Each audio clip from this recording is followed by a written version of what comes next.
Good morning to all. Hello, friends. Today we are going to discuss about the language function, which is very important to get good marks in English.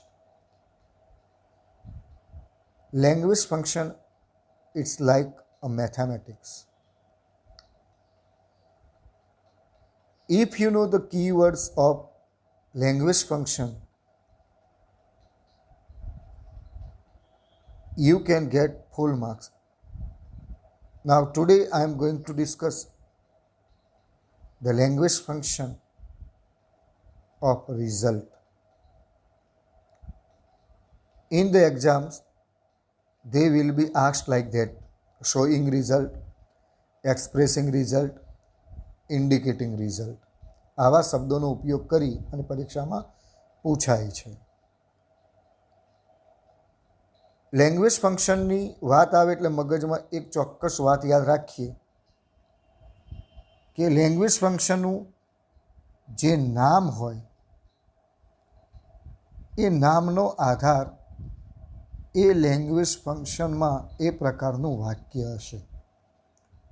અહીંયા આપણે વાત કરીએ દાખલા તરીકે as per example result it means પરિણામ દર્શક. તો એમાં જે વાક્ય હશે એ વાક્યમાં પરિણામ દર્શક દર્શાવતા શબ્દ સમૂહ અથવા વાક્ય હશે. હવે એના કીવર્ડ જોઈએ તો કયા કયા છે?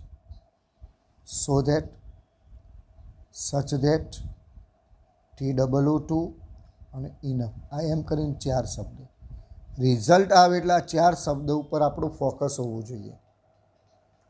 હવે આ 4 શબ્દોની આ 4 પ્રકારના શબ્દોનો ઉપયોગ કરી અને એની વાક્ય રચના ઇટ મીન્સ સેન્ટેન્સ પેટર્નને આપણે સમજીએ. જે લખ્યું છે એ સમજવાનો પ્રયત્ન કરીએ. પહેલું જ વાપર્યું છે સો ડોટ ડોટ ધેટ. અહીંયા જુઓ, so dot dot that. Our science teacher is so dull that he can not solve difficult sums easily. Our science teacher is so dull. So પછી સામાન્ય રીતે એડજેક્ટિવ અથવા એડવર્બ વાપરેલું હોય છે અને એના પછીનું વાક્ય એમાં કેન નોટ અથવા કેન અથવા કુડ અથવા કુડ નોટનું વાક્ય હોય છે. બરાબર સમજી લઈએ. Our science teacher is so dull that he can not solve difficult sums easily. અમારા વિજ્ઞાનના શિક્ષક એટલા બધા ઠોર છે કે તેઓ સહેલાઈથી અઘરા દાખલા ઉકેલી શકતા નથી. હવે ફર્સ્ટ સેન્ટેન્સ અને સેકન્ડ સેન્ટેન્સનો બંનેનો તમે ડિફરન્ટ જુઓ તો એને સમજવાનો આપણે થોડોક પ્રયત્ન કરીશું. Our science teacher was so intelligent that he could solve difficult sums easily. આમાં 2 પ્રકારનું ચેન્જ કર્યું. ઇઝની જગ્યાએ વોઝ લખ્યું એટલે કેનની જગ્યાએ કુડ થઈ ગયું. ઇન્ટેલિજન્ટ લખ્યું એટલે પરિણામ અલગ આવે. ડલ લખ્યું તો પરિણામ અલગ આવે. ઉપરનામાં પરિણામ શું આવ્યું કે તેઓ અઘરા દાખલા ઉકેલી શકતા નથી.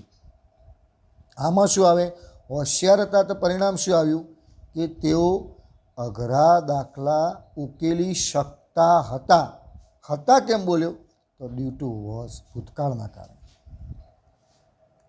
નાઉ next, my grandfather was so weak that he could not walk fast. બરાબર જુઓ, was so weak, was આવ્યું તો could વપરાય. વીક છે તો કયો શબ્દ વપરાયો? નોટ વપરાયો. ચલો વિદ્યાર્થી મિત્રો, અહીંયા વીકની જગ્યાએ સ્ટ્રોંગ આપેલું હોત તો વાક્ય કેવું આવત? My grandfather was so strong that he could walk fast આવત. વિશેષણ ના મિનિંગ પ્રમાણે બીજા વાક્યોમાં નેગેટિવ લખવું કે એફર્મેટિવ લખવું એ આપણે જોઈ શકીએ છીએ. વઝ આવે તો કુડ આવે, ઇઝ આવે તો કેન આવે. પછી કેન નોટ લખવું કે કુડ નોટ લખવું એ આગળના વિશેષણ ઉપર આધાર રાખે છે. નાવ look here, my grandfather is, બરાબર ધ્યાન રાખો, માય ગ્રેન્ડફાધર ઇઝ, બરાબર ખાસ ધ્યાન રાખો, my grandfather is so weak that he can not walk fast. અહીંયા કેન નોટ કેમ વાપર્યું અને અહીંયા કુડ નોટ કેમ વાપર્યું? તો ડ્યુ ટુ વોઝ અને ઇઝ, એટલા માટે મેં કલર બદલ્યો છે એ શબ્દોનો. હવે મારે કેન નોટ નથી વાપરવું, પરિણામ બીજું લાવવું છે. પરિણામ દર્શક ટોપિક છે, ખાસ ધ્યાન રાખો. આ ટોપિક કયો છે? પરિણામ દર્શક. બરાબર ધ્યાન રાખો, ટોપિકનું નામ છે પરિણામ દર્શક. એટલા માટે હવે જોઈએ તો my grandfather is so strong that he can walk fast. આ રીતે વપરાય. ક્લિયર થઈ વાત? હવે નેક્સ્ટ બીજા એક્ઝામ્પલ જોઈએ. My grandfather was such a weak person that he could not walk fast. આ એક્ઝામ્પલની અંદર આપણે 3rd નંબરનું એક્ઝામ્પલ અને 5th નંબરનું એક્ઝામ્પલ આ બંનેની કમ્પેર કરીએ તો ધેટ પછીના વાક્યમાં કોઈ ચેન્જીસ નથી. જુઓ, that he could that he could not walk fast, that he could not walk fast, એમાં કોઈ ચેન્જીસ નથી. જુઓ, કોઈ ચેન્જીસ નથી. જ્યારે ચેન્જીસ ક્યાં કર્યું છે? સચ અ વીક પર્સન અને અહીંયા સો વીક, આટલું ચેન્જીસ છે. તો આ બંનેમાં ચેન્જીસ કયું કયું થયું? સચ પછી વિશેષણ પછી નાઉન આવે, નાઉન લખીએ એટલે આર્ટિકલ લખાય. ક્લિયર? સચ ડોટ ડોટ ધેટ અને સો ડોટ ડોટ ધેટનો ડિફરન્ટનો આપ સૌને ખ્યાલ આવી ગયો હશે. કેન અને કુડ એ વર્તમાન અને ભૂતકાળ ઉપર આધાર રાખે છે. કેન નોટ અને કુડ નોટમાં સો અને સચ પછી વાપરેલા વિશેષણ ઉપર આધાર રાખે છે. આ જ વાક્યમાં હું વીકની જગ્યાએ સ્ટ્રોંગ વાપરું. My grandfather was such a strong person, strong man, that he could walk fast. Now we are going to discuss about TOO, use of to. My grandfather was too weak to walk fast. મારા દાદાજી ઝડપી ચાલવા માટે ખૂબ જ નબળા હતા. હવે આ વાક્ય બોલાયું હકારમાં, પણ એનો મિનિંગ છે તમે જુઓ નકારમાં છે. મારા દાદાજી ચાલવા માટે ખૂબ જ નબળા હતા, એટલે એનો મતલબ થાય કે ચાલી શકે તેમ નથી. તો ટુનો ઉપયોગ થાય TOO, એટલે સમજી લેવાનું કે ઇટ હેઝ નેગેટિવ મિનિંગ. ચલો, ટુ પછી વિશેષણ આવે. આ ખાસ ધ્યાન રાખજો, ખાસમ ખાસ.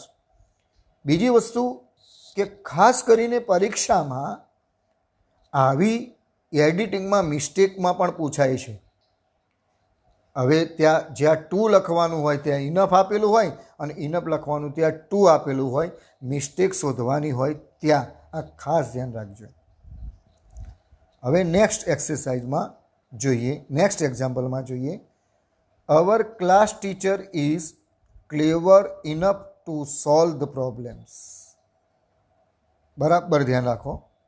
અવર class teacher is clever enough to solve the problem. સમસ્યાઓનો ઉકેલ માટે અમારા વર્ગ શિક્ષક પૂરતા હોશિયાર છે. એટલે એનો મતલબ શું થાય? હકારાત્મક.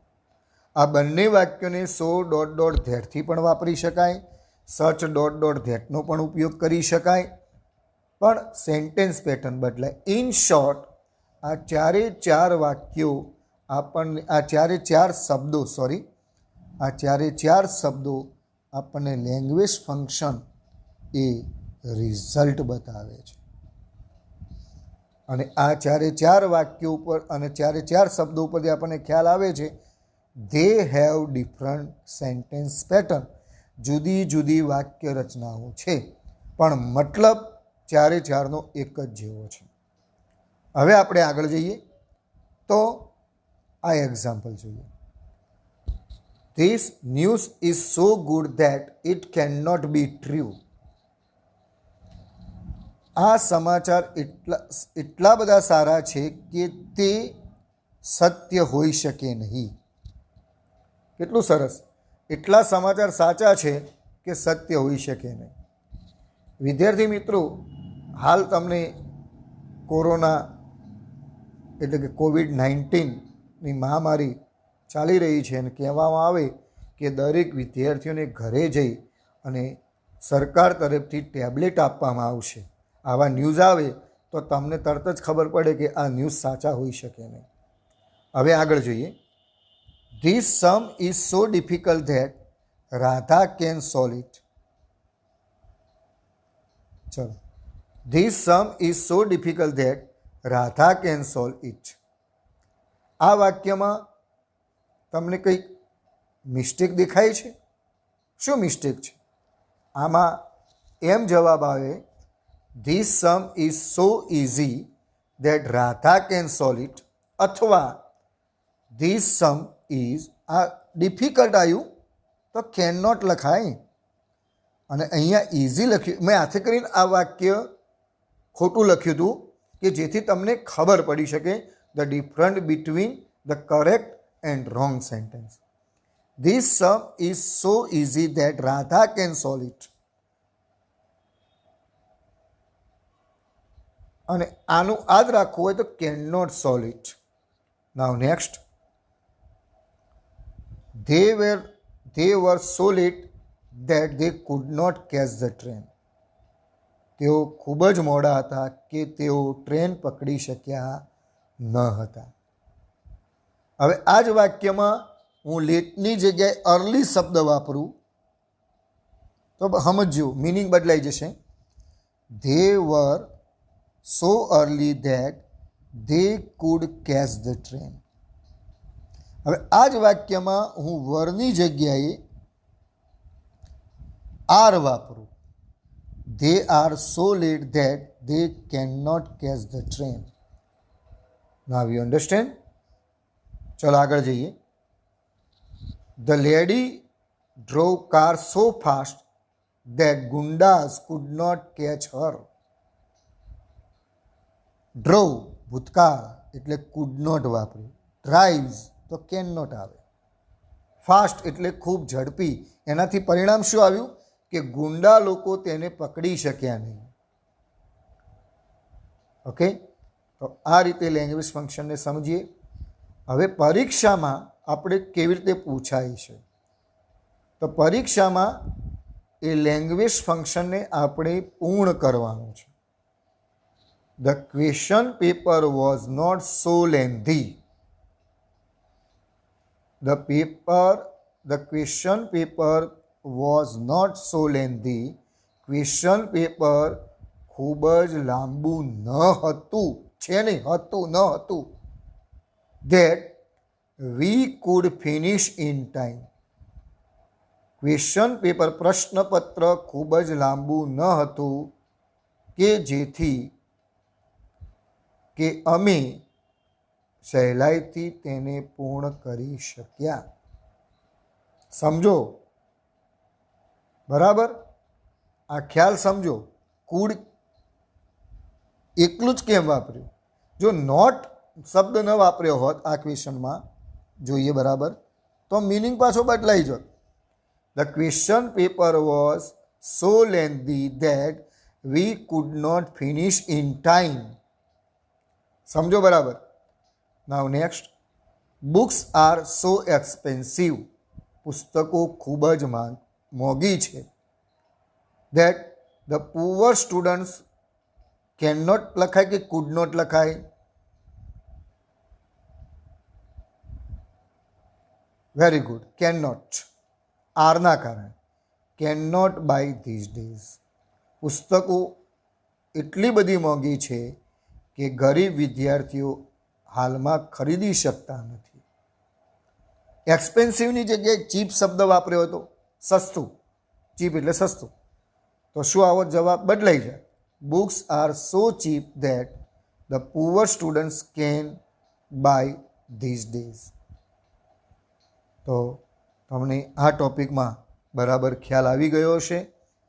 વિદ્યાર્થી મિત્રો, જો આમાં ખ્યાલ ના આવ્યો હોય તો please call me or you can send personal message to me. Thank you very much.